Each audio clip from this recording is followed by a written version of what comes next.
تعلمت هذه الحيلة في أحد المطاعم، ودجاج طري ولذيذ بهذه الطريقة لا يقاوم. نبدأ بتقطيع صدر دجاج، ثم نغطيه بورق نايلون ونطرقه جيداً حتى يصبح رقيقاً. نضعه في كوب زجاجي يغطي القاع ونتركه جانباً. في وعاء كبير نضيف 3 بيضات كاملة، 300 مل من الحليب، 80 غراما من الدقيق، ملعقة صغيرة من الملح، رشة فلفل أسود، وملعقة صغيرة من الأوريغانو، ثم نخلط جيداً.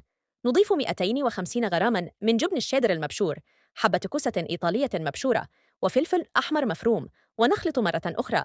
باستخدام ملعقة نضع هذا الخليط فوق الدجاج داخل الأكواب ونغلفه جيداً. ننقل الأكواب إلى صينية خبز، ندخلها فرناً محمى مسبقاً على حرارة 180 درجة مئوية لمدة 45 دقيقة. الوصفة جاهزة. قدم واستمتع. نلتقي في وصفة قادمة.